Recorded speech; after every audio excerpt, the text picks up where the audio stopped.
name is Anthony, and along with my wife, Katie, we're your campus pastors here at Radiant Life Church, and we're excited for the future, anticipating what's going to happen as we get ready to open another campus of this church, and just really pumped up. At some point, you're going to hear more about that in the future when we know more about that, all right? But we're looking forward to it, anticipating it, praying about it, praying for it. But man, I just want to say real quick, happy Father's Day again to all the dads in here. Man, you guys are incredible. If you got a Bible with you this morning, we're going to be in the book of James, chapter 2. If you were wondering, well, how are we in the book of James? Well, if you look on the screen, we're in a series creatively entitled The Book of James, all right? So if you're just wondering, like, I wonder what this is about, it's in the title. No mystery here, all right? But we've been talking about now for the past couple weeks how your faith is in motion, that your faith has to look like something, that God desires for us to do something with our faith, and there is no scripture in all the Bible that is going to make that as clear as the verses we're going to jump into today. So once again, we'll be in James chapter 2 here in just a moment. So let's see, where are all the dads at in here? Just raise your hand for a second, all right? All right, so we got quite a few online. I'm sure there's quite a few as well. Here's what we know about parenting. Parenting is hard, right? Hey, if you agree, parenting's hard. Let's just see a hand real quick. Whether you're a mom, dad, whatever, parenting's hard. You know why parenting is hard? Because they don't listen. They have to deal with you. I've only hung out with you a little bit, and I agree with you. You would be a lot to deal with. Just kidding. Your mom and dad are going to fight me now, and that's okay. You said it, not me. But here's why parenting is hard. Parenting is not hard because kids are hard. They can be difficult, right? But you know that. Kids can be tough.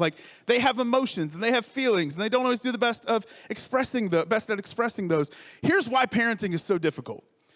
Because you are the parent. I am the parent. The hardest part of parenting is dealing with myself, okay? Here's what I mean. So my 2-year-old son, Elliot, he is just like me, okay? That means he is incredibly good looking. He is intense, okay? This kid wakes up ready to break something, okay? He's intense. He feels things very strongly. And so what my son will do, my youngest son, when he is frustrated, is he will make a noise. And it sounds like, eh! Eh! It's annoying, isn't it? And so he'll make that noise. And you know what I do? In my head, I'm going, so annoying. And I'll go, ugh, ugh. And I grunt. So I get upset that my son grunts. But what do I do in response? I grunt, right? Because I have a lot of growing to do, right? My oldest son, Everett, he's in T-ball. First time ever playing a sport. I'm coaching his team. We have a lot of kids that love to play with dirt, okay? That's what we learned about T-ball is advanced dirt playing, all right? That's really all it is. I even had a kid the other night put a rock in his mouth, and he thought it was really funny, and I thought, that's how COVID starts, okay? This is disgusting. And so Everett's out there on T-ball. You know what I noticed about watching Everett, my 5-year-old son, play T-ball? I care way too much about how he performs in T-ball. Right? You ever notice that? If your kids do something you're like, hey, sweetie, just give it your best. In your head, you're going, please don't embarrass me. Be great. Be better than all the other kids. They're nothing compared to you. Spoiler alert for my son, he is not the best kid on our team. He is the best at taking a nap on first base like he did yesterday. That's what he's really good at. But he's going to grow, right? He's 5. But I just noticed, man, what's wrong with me? The insecurity in me that I need him to be the best at 5 years old, right? But here's the story that just takes the cake. This happened this week. If I'm lying, I'm dying. My wife's here on the front row. She'll tell you, no, I do stupid things all the time. This is a true story. Preach is what she said. Great. Happy Father's Day to me. So this week, my 2 sons and my wife are laying in bed, and they're having prayer time because at night we pray with our kids. My kids, from the time they're very young, we pray prayers every night. We pray very specific prayers. They learn how to pray. Everett prays forever. Okay? To the point where I'm the preacher in the house and I'm going, all right, bro, let's go. Wrap it up. He'll literally pray for something and give you step-by-step instructions on how God should do it. I'm not kidding. He'll say, first you do this, and then second we'll do this, and then next we'll do that. And I'm like, God's got it. I think he's got it, guys. He can handle this thing. My youngest son, he'll pray, and it's just mumbling with his hands crossed and his eyes closed, and it's really cool. So I walk past the other night, and they invite me. Everett says, Daddy, you want to pray with us? Sure, son, I'd love to pray with you. I go into his room, and I see next to his bed, there is a circle, probably about this big. I can't do it with my fingers. A little bit bigger than what my fingers can do, where there used to be paint on his wall. And so I look at my son and I say, how did that happen? And his eyes start bugging, right? Because he's nervous. And Katie looks at me and says, we already talked about it. Now, in most marriages, that's a cue for you to shut up, right? Here's the thing, though. I'm driven. I'm ambitious. I want to see this thing through. And I say, how did this happen? Were you picking at the paint on the wall? His eyes bug out a little more. Katie's eyes start looking at me like I should shut up. But once again, I just keep going. So my son had a birthday a couple weeks ago, and at this birthday, people were incredibly generous. They gave him gifts. Some people gave him money. Some people gave him gift cards. And he decided at 5 years old, because he's more mature than me, that he's going to save that money. 5 years old, guys. Save that money because he wants to spend it at vacation in the month of August. Incredibly, oh yeah, you're going to hate me here in a second, Miriam. She's like, oh. So I look at my 5-year-old son with this money he's saving that he's not touching and these gift cards that he's not going to spend. And I say, you know all those gift cards you got? All that money people gave you for your birthday? Guess what? If that circle gets any bigger, I'm going to take all your money and I'm going to buy paint with it. And Katie looks at me, because he's terrified now. Katie looks at me like, too far, right? It's not that what I said was necessarily wrong. You can agree or disagree with that. It was just that I did it during prayer time, okay?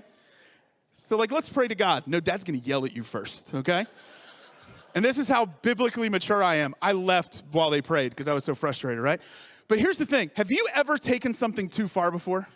Let's just be real. Let's treat it like a therapy session. If you've ever taken something too far, just raise your hand up. Let people see it. Melissa Gill's got 2 arms up. James is nodding in agreement, right?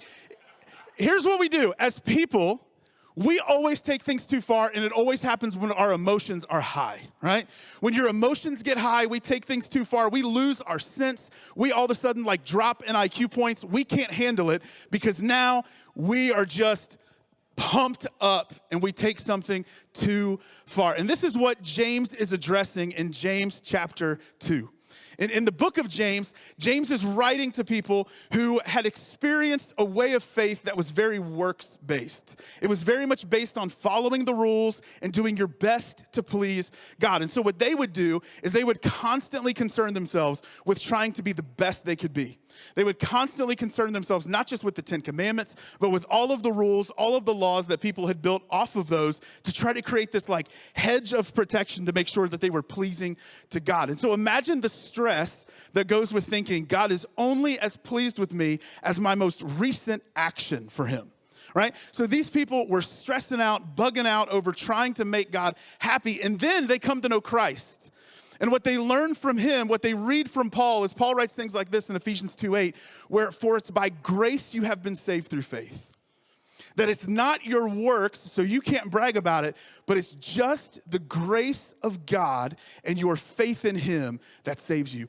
That was like a breath of fresh air for the people in James's church in Jerusalem.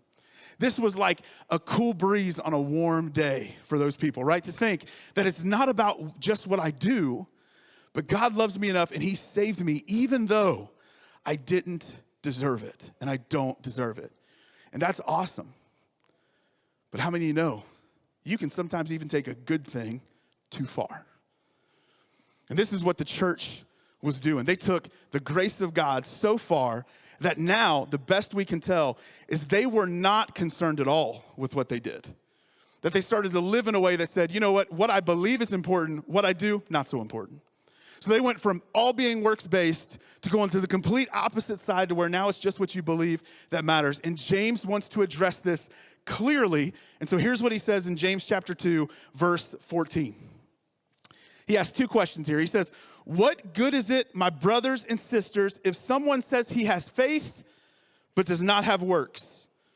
Can that faith save him? So what good is it to say you have faith but not have works? Now for James, these are 2 questions with obvious answers. The answer is, it's not good. The answer to, can that faith save him, is no, that faith cannot save you. You have to have both faith and works. In fact, here's what preachers have been saying for generations. It's older than me, but guess what? I'm saying it now. I can't remember who said it, so we're going to make it mine, okay? So if you quote this later, just go, a wise pastor named Anthony once said, here's what it is. He says, faith alone saves, but the faith that saves is not alone.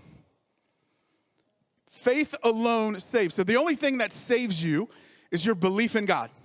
There's nothing you can do to save yourself.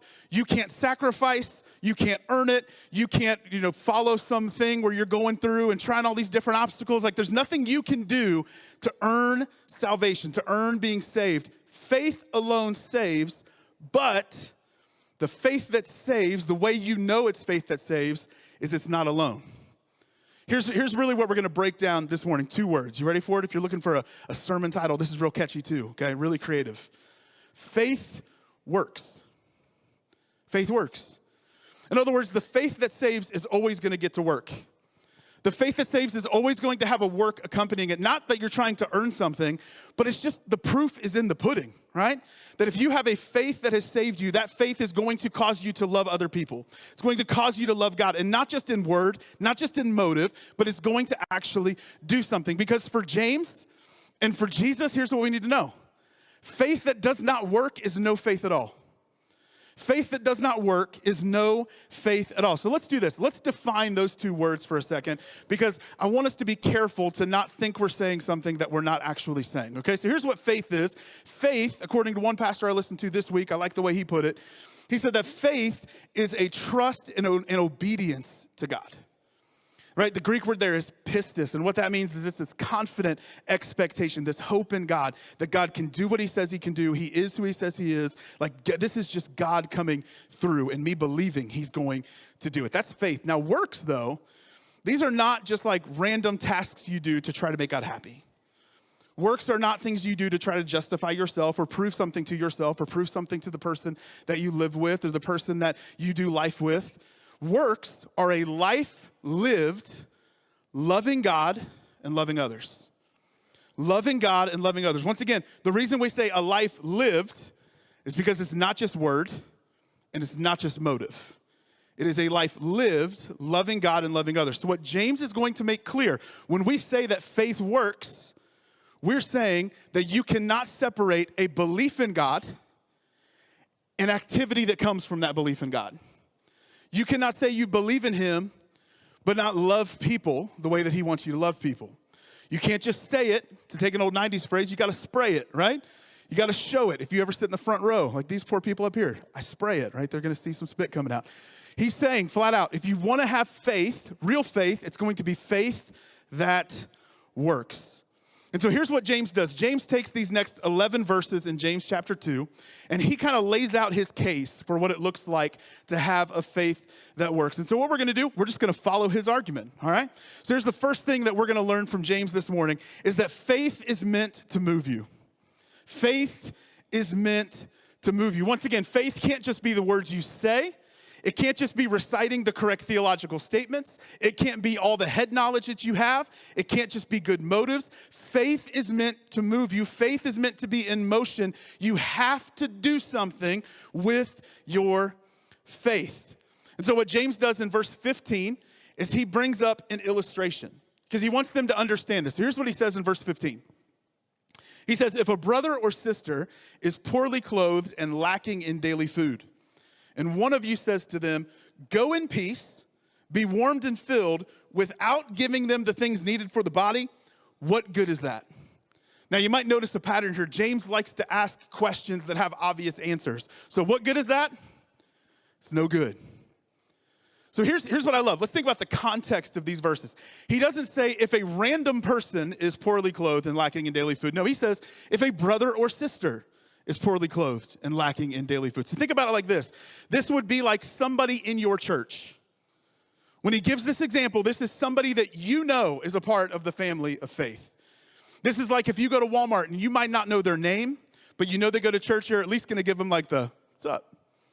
Might not stop and talk to them, but you know they go to my church. You know this, they're a part of my church. I'm supposed to care for these people. James is saying, if you see a brother or sister and they're poorly clothed, right? So not just dressed improperly, not just wearing the second hand from the second hand of the secondhand store, not just wearing something you don't like, because let's be real, fashion's weird, it changes, I don't get it all the time, that's okay. He's saying poorly clothed. In other words, you don't have the clothing necessary for the season of life that you're in. So it would be like in the middle of January, you walking across somebody from our church, and you see them, and they're wearing flip-flops, shorts, and a tank top. Now, some of you guys like to do that because you're weird, okay? That's not what we're talking about. But let's just imagine these are all the clothes you have. All right, some of you guys are like, I'm weird. You are weird, and that's okay. These are all the clothes you have, and guess what? Eventually, that clothes, they're not going to work for you because there's this thing called frostbite, okay? Like when your toe turns black, it's not a cool fashion statement. It's like, no, your toe's dead, all right? So James is saying, imagine you see them poorly clothed, and you see them they're lacking in daily food. That means they're not just choosing like, I'm gonna have 2 good meals today instead of 3, or like, hey, we'll have, instead of steak, we're gonna get like steak-ums, like we're gonna make a switch here and just save a little bit of money. No, this means like you are making the hard decision as to whether or not you're going to feed yourself or feed your children. You are trying to figure out, can we eat like one little bit every day? Or do we not have the food we need to actually survive? This isn't preference, this is survival. He says, now imagine you see a brother or sister like that, somebody you know, somebody in the family of faith, and you just say, go in peace. Be warmed and filled. What good is that? It's not good. So the response to seeing an obvious need is to give empty words. And here's what we need to understand. Saying the right thing will never replace doing the right thing. You can say all of the things that are true. You can look at somebody in need and share your favorite Bible verse. And guess what? That Bible verse, although it's important, it ain't going to feed them. That Bible verse or that theological truth, it ain't going to keep them warm. He's saying you have to actually do something with what you believe because faith is meant to move you. Now, what I love about James, because he's the brother of Jesus, there's a lot in his letter that closely mirrors what Jesus taught throughout the Gospels. And this is one of those sections where we get in Matthew 25, starting in verse 40, Jesus is talking about the end of life. And he says this, he says, the king will answer them, talking to people who are there at the end of their life. Truly I say to you, as you did it to one of the least of these, my brothers and sisters, you did it to me. In other words, for Jesus and for James and for us, how you treat people shows what you believe about God. How you treat people you disagree with, how you treat people in need, how you treat people that you don't like or that don't like you, that shows what you believe. Because as you treated them, the least of these, you did it to me. And then he gives the example. He says this, then he will say to those on his left, depart from me, you cursed, into the eternal fire prepared for the devil and his angels. Now notice here, he's not talking to people who know they're terrible people. Jesus is not talking to people who are like, you know what, you're right, I spent my whole life murdering people, stealing people, stealing from people, taking advantage of people, hurting them, and I know I'm a bad person. Jesus is talking to people who they went to synagogue. They went to church. They claimed a belief in him. They could tell you some of the tenets of the faith and explain theological truths. He says these people whose words and actions don't line up, they're going the same place that the devil and his demons are. They have the same destination. And then he gives these examples. He says in verse 42, for I was hungry and you gave me no food. I was thirsty and you gave me no drink. I was a stranger and you did not welcome me. Naked and you did not clothe me. Sick and in prison and you did not visit me. In other words, faith cannot just be a mental exercise. Faith is meant to move you. Faith is meant to move you. And here, I'll take it one step further. How you care, how you handle those in need says a lot about what you believe. How you handle those in need says a lot about what you believe. So here's what happens. A lot of times we get stuck in our cultural moment, and instead of loving the people that Jesus died for, we politicize them. Or we start to blame them. We say, well, they're poor for a reason, right? Anybody could get a job. We know that, right? There's people hiring everywhere. So we just assume if they're poor, they're doing it to themselves. Here's the thing about the poor. Let's take ourselves out of our cultural moment and talk biblically for a second. Jesus doesn't just care for the poor. He has an incredible plan for the poor. Jesus tells us the poor will always be among us. There is no political system that's going to fix that. And Jesus tells us that his plan for the poor is they're going to rule and reign alongside him one day. So let's be careful not to politicize or blame people that Jesus died for, and understand that how we care for people, how we clothe them, how we feed them, how we love them, this matters to the heart of God. Your faith is meant to move you. So James says this in James 2:17. He wraps that thought up by saying, so also faith by itself, if it does not have works, is dead. Now that word dead translates really well over the span of 2,000 years. You know what it means? Dead. That means your faith, when it doesn't have works, if it's all by itself, it doesn't mean it's dormant. It doesn't mean that your faith is struggling. It doesn't mean your faith is being tested. This means if you poke that thing with a stick, it ain't moving. It's dead. See, we have to understand that when faith is inactive, things inevitably break down. Where faith is inactive, things inevitably break down. When you and I claim to have faith, but we're not doing something with it, we are hurting ourselves and hurting other people. We have to understand that faith that does not work is no faith at all. Which takes us to the second thing we're going to learn from James this morning is this, that what you do with what you claim to be true shows what you really believe. What you do with what you claim to be true shows what you really believe. Once again, the thing I love about James is not just some guy writing a universal letter to everybody. This did get passed along. It was a universal letter in that sense, but he's writing it from the context of being a local church leader in the Church of Jerusalem. So here's what that means. Think about it from the context of like Pastor Lance and Pastor Angel. When you have something going on in your life, they hear about it. When there's something happening to you, or if somebody was talking about you, we're aware of these things, right? Why? Because we're a community of faith. We hear things, we got our ears to the ground, we care for people. So part of caring for people is knowing what's happening in people's lives. What are people saying about the church? How are people acting in the church? Like what's happening in the church? And so James now, because he's got his ear to the ground, he's able to take these next couple verses and lay out an argument that people were making in his church. Here's the argument. He says this in verse 18. But someone will say, you have faith and I have works. So in other words, there are some people that their argument is that some people are faith people, right? And some people are works people. That there are some people who are gifted to have faith and there are some people who are gifted to do something, right? That some people are gifted to serve. Like that's just not me. I'm not in the stage of life to serve. I'm a faith person. Here's James's response to that. He says, show me your faith apart from your works, and I will show you my faith by my works. In other words, here's what James means. If you say you're a person of faith, here's how you know. Show me. Show me. Let your words and your actions line up. Let's see what your faith is, not by what you say, but by what you do. All right, so think about it this way. If you ever go to somebody's house and they have something weird looking out on the table to eat, like you don't know what it is, right? But you're thinking, hey, maybe it's something they grew up eating. It's in their family. It's not my thing, but it's their thing. And they'll say, hey, you should try this. And you'll go, well, what is it? Oh, don't worry about it. Just try it. It's really good. You're going to like it. Well, what's it taste like? Don't worry about it. I want to see your reaction. Just try it. Well, are you going to try it? Oh, I've had it before. It's good. Just try it. Guess what you do?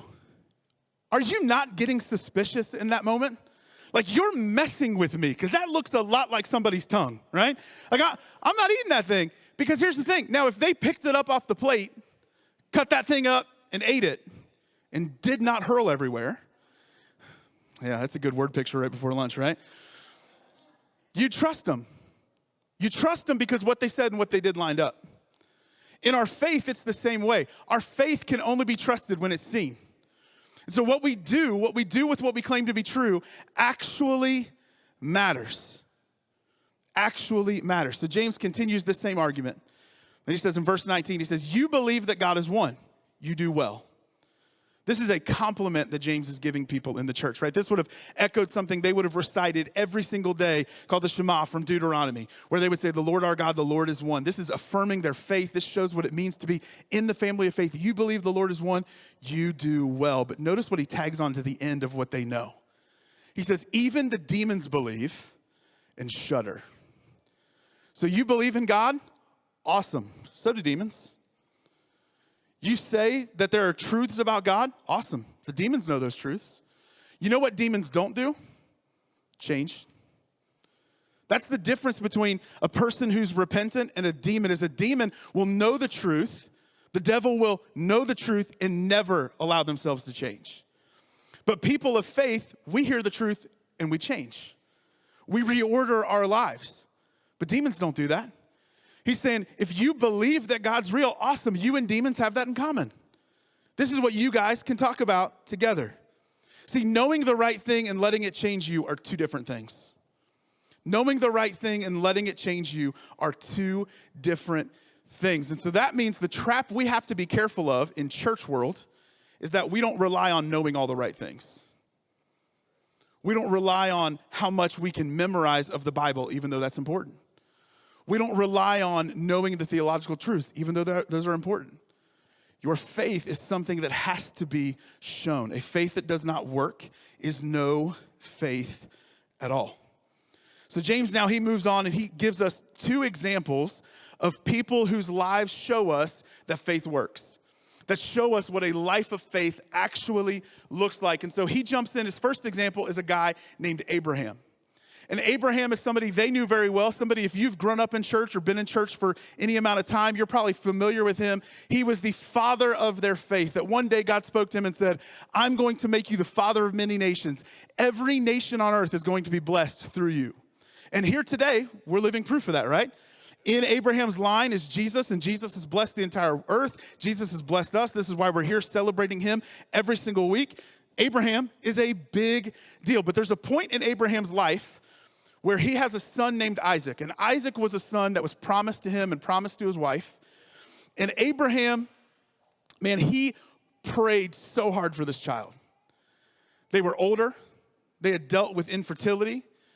And God says, I'm going to give you a son. Finally, they have this son, and he is like the best thing ever. If you've ever dealt with infertility, you know, man, the feeling of holding that child in your hands is incredible. Well, the years go by. Isaac's in his early teen years now, and God says, hey, Abraham, I want you to sacrifice your son Isaac. I want you to kill him. Now, this is a text we should wrestle with as followers of Jesus. We should think about this. We shouldn't just go, oh, okay. Like we kind of Bible storify everything of like, oh, we know it's going to turn out okay. So like, that's cool. God asked him to sacrifice his son. So Abraham, what he does, he takes his son, and he says, we're going to make a sacrifice. Takes him up on a hillside, wraps him up, lays him on the altar, has a knife in hand, and as he's getting ready to kill his son, God tells him to stop. And once again, we should wrestle with that. But there's a lesson here that we can learn that James wants us to learn, because Abraham's life is not marked by the fact that he almost sacrificed his son. It's marked by his faithfulness. So here's the lesson we can learn from Abraham, is that faith is obedience to God above all else. Faith is obedience to God above all else. In other words, are you willing to give God your hopes and dreams? Are you willing to give God the thing that you've prayed for year after year after year? Are you willing to give God the thing that you would never give up under any circumstances? Faith is obedience to God above all else. That means I'm going to obey him when I don't feel like it. I'm going to obey him when it doesn't make sense. I'm going to obey him when other people think I'm doing something weird. I'm going to obey him when I don't want to. I'm just going to obey him because faith is obedience to God above all else. When's the last time you did something for God that other people thought was weird? Man, if you can't point to a time, I'd wonder, man, number one, are you hanging out with enough non-Christians? Because you should be. But number two, man, if your faith is not causing you to reorder and change your life, it might not be a faith that you want to follow. So then he gives a second example, and I love this example. This example blows people's minds who don't read the Bible, because the Bible does not hide who this person is. It makes it clear that it's Rahab the prostitute. A lot of things have changed in 2,000 years. You know what hasn't changed? Prostitution. It's the same industry today as it was then. You would sleep with somebody for money. Now, I'm not blaming prostitutes, because here's what we know is true, especially now, right? We understand that if you're a prostitute, chances are very, very great that you had something horrible and demonic happen to you, that you've been taken advantage of. You've been taken in a way that you did not choose this life, okay? But Rahab, what I love about her is her life is not marked by the fact that she's a prostitute. Her life is marked by her faithfulness. Because guess what? In that same genealogy where you have Abraham to Jesus, you have Rahab.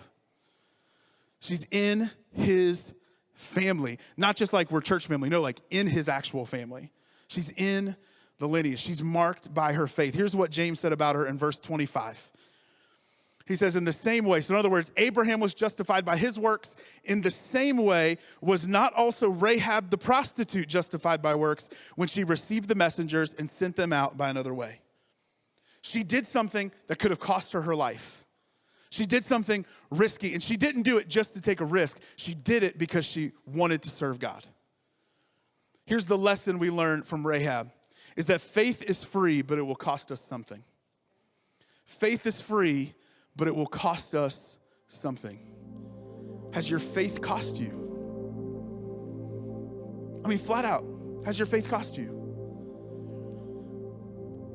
Like if you decided to follow Jesus and your life hasn't changed at all, it hasn't cost you something yet. Faith will always cost us something. It might cost us standing in the opinion of somebody else. It might cost us an opportunity. Like, I'm not somebody who thinks in America that we're at the point yet of, as Christians, of being persecuted. I think people disagree with us and some people don't like us. But like, there's coming a day in your guys' lives, chances are, that it's gonna actually cost you opportunity. It's gonna cost you a job. It's gonna cost you friends. It's gonna cost you.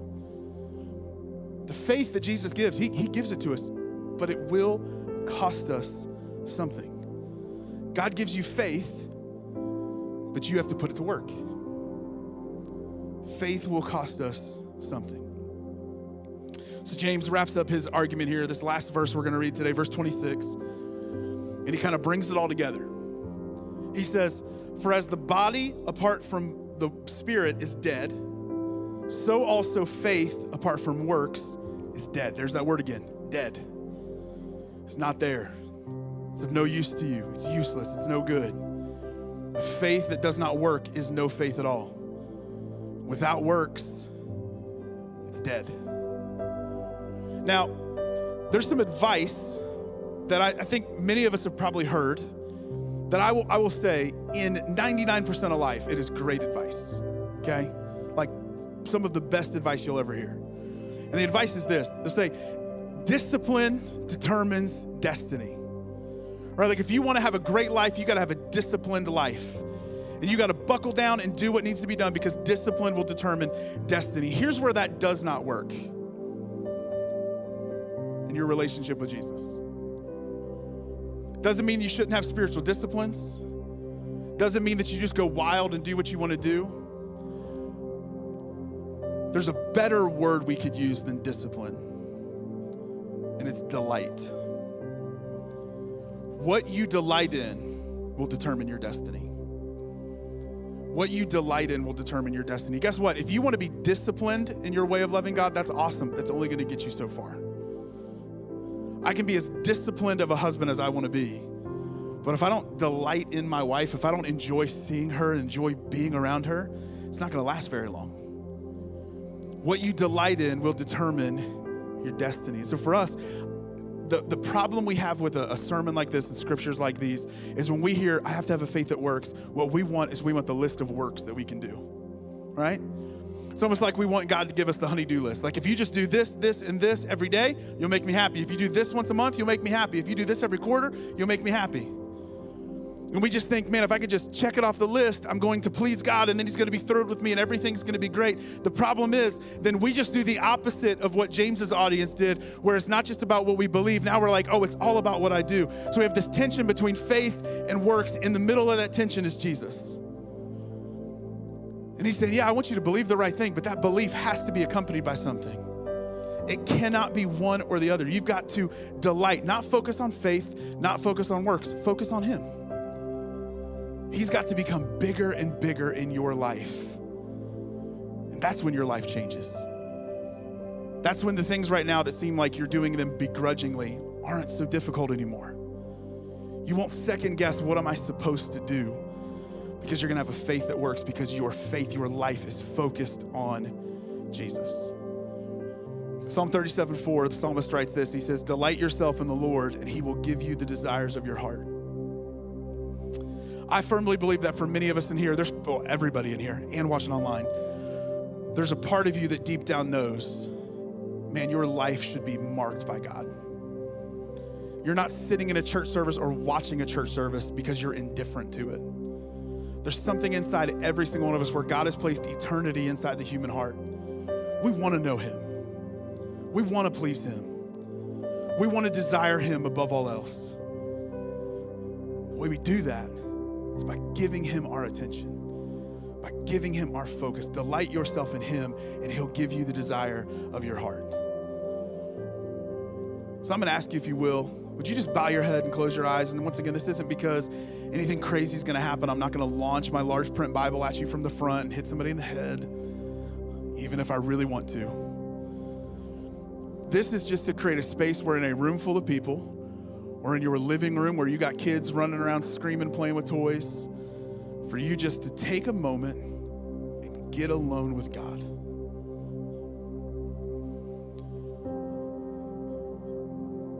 If you're in person here or online this morning, you say, you know what, man, if I'm just being honest, I don't have a faith that works because I don't have a relationship with Jesus. And you want to change that today. You say, you know what, man, I just want to give God my best. I want to follow him, and I'll figure out what that looks like later. But right now, I'm just going to make the choice. I'm going to make the decision. If you're online, there's going to be a moment that pops up here in a second. You can click that, and we'd love to pray with you. But if you're here in person, here's what I'm going to ask. Nobody's looking around except for me. Would you just raise your hand for just a moment? Just for just a moment, and then you can put it right back down. That's awesome. That's awesome. Awesome.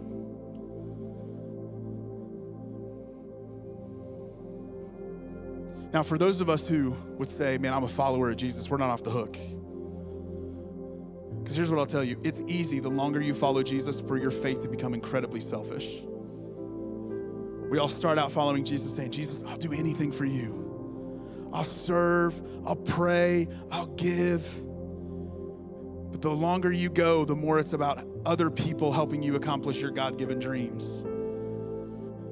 It's easy to become selfish. And here's the thing, for every single one of us, we have to have a faith that works. Not like we're trying to prove something to ourselves or prove something to God, but the path to ultimate joy is found in serving him and serving others. So if you feel like, man, I've got a faith, but it's not working for me, I would say it's probably because your faith isn't working enough. So for you, I'm not going to ask you to raise your hand, but here's what I want you to consider. Man, are you serving other people? When you leave this room today, you can go out, you can go to the right, go to the Connection Center. You can sign up to serve people. We had multiple people last service leave this room, go over, how do I sign up to serve here? How do I sign up to serve in this area? Multiple people. Here's what I'll tell you. That is one of the most godly steps you can take leaving a day like today. Say, I'm not just going to say I have faith, but I'm going to actually have a faith that works. Jesus, I thank you for my friends in this room who raised their hand to follow you, that want to be closer to you, want to make you Lord of their life. God, they don't have to have it all figured out. We can help them with that. But God, you've helped them to make an incredible decision. And so God, help us to help them get started off on the right foot. But God, we thank you for your grace, for your faithfulness, for your love for us that you make clear to us. God, for everybody else in this room who would just say, man, it's time for my faith to get to work. I pray that you'd inspire us. God, that you give us your strength and your perspective and your wisdom.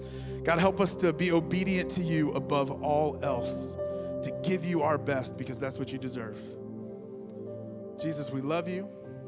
We thank you. And it's in your name we pray.